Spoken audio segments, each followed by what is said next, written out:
first question I have for you is that usually everybody thinks that branding is logo, is font, and is colors. We have to know from you what exactly branding is. Branding is beyond logo. That's a superficial understanding of branding. Of course, it's important because it's the first thing that catches the eye, it's what attracts you. But branding is more than that.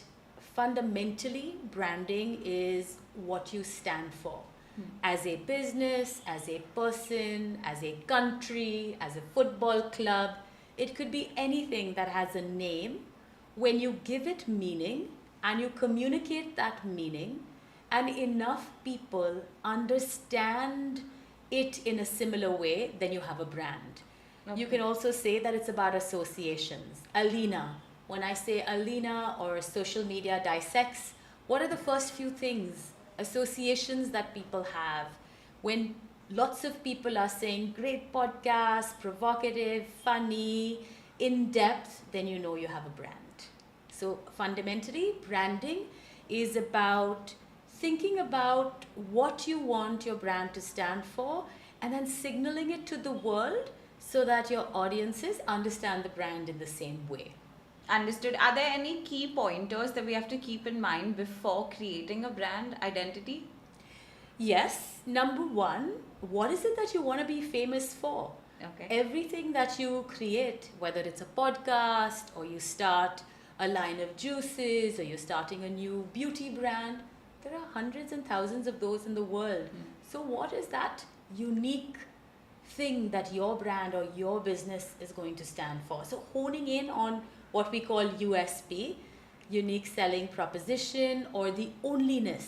What is it that only your brand or business can do, and how is it going to be famous is the starting point. Then you can think about, so what should my name be? How should I create my brand identity? How should I then build out the entire customer experience? And then ultimately, I strongly believe that a business and a brand is built through repeat positive customer experiences. So focusing on the customer experience and making sure that every customer has a brilliant or extraordinary experience every time is key. Okay, but tell me that brands always keep changing their, say, ideology or their activities. So if you are an evolving brand that's come out today, how do you still stick to the same identity all throughout? We'll come talk a bit later about when you change. Okay. But brands have a mission, right? Brands are born usually because the founder saw something that they wanted to fix. For example, if we take Mama Earth, Ghazal Alag, if you read her interviews, she and her husband Varun saw that in the market, the products were not suitable for babies.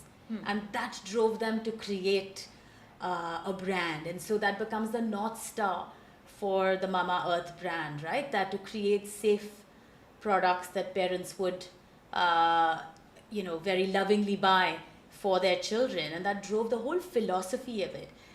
I believe that the essence, the philosophy of the brand doesn't change, Aleena.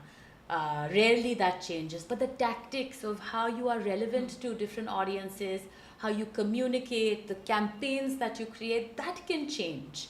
But brands that change their philosophy or their mission, I would be a bit suspicious of them. That's true. That's essence. Essence is enduring, it's everlasting. We mustn't confuse strategy and tactics. And a lot of times I think tactics end up leading strategy, but that's short-termed. Got it. So tell me that if you had to start a brand today, like do a brand identity project today versus if you did it 15 years ago, what would be the difference? Very different. Like I said, I think fundamentally, even before you start a brand identity, you have to know that what you're creating, there's a real need for it. Just because there's a sea of sameness in every category. You go to the supermarket, you're looking for toothpaste, there are hundreds of toothpaste. Yes. You go to the bookshop, there are hundreds of books, right? So standing out is extremely critical, and you can't do it just through brand identity. Fundamentally, the value proposition needs to be strong. So I would say compared to 15 years ago, finding differentiation is extremely critical. even when founders pitch their businesses to VCs, the number one thing that they look for is this really different? Yes. Is there a market for something like this? Even if you're starting another airline or another bank, what's your take on an airline or a bank that can be truly differentiated? So that's one. That comes with a lot of understanding of the competitive space, how you're going to make a difference. That's critical. Relevance is really important with the consumer because you, let's say, latch on to young parents, but young parents, their needs are evolving really fast. So keeping a pulse on the fast changing consumer is super important. The speed of change wasn't that much 15 years ago. I think then how you define the brand was very rigid 15 years ago. You created a brand promise, an identity, and then the job of brand management was to follow it very fastidiously in every touch point. But today, brands are much more agile. They need to be across platforms. They need to be quite flexible. The message has to be served up differently for different audiences.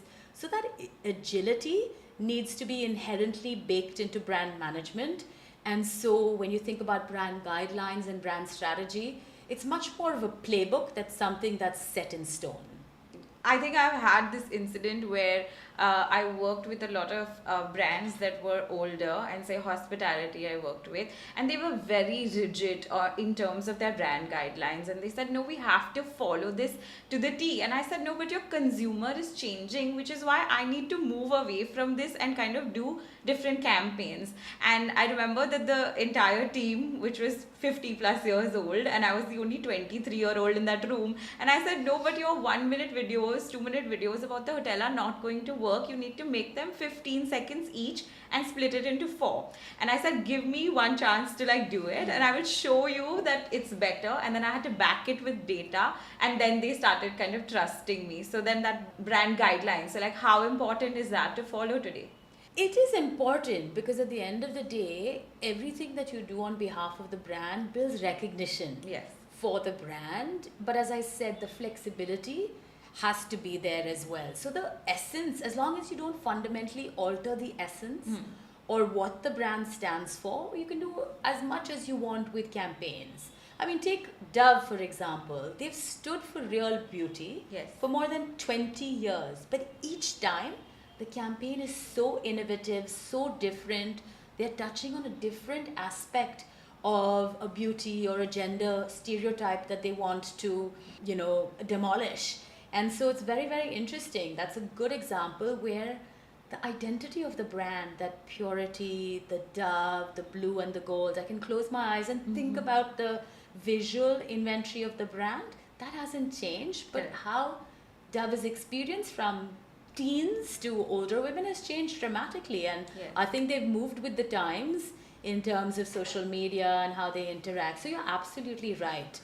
I think that my generation needs to understand how brands are consumed, how content is consumed by teenagers and the younger audiences today. And we need to change our mindset for sure. But there's a difference, like I said before, in terms of the tactics and fundamentally the essence of the brand. As long as you're not messing with the essence of the brand, changing the fonts all the time, changing the colors, just because you want your campaign to look cool, that's what you have to be aware of. Because ultimately, brands are built over years through recognition, through those sacred assets like typography and color and meaning that transcend campaigns.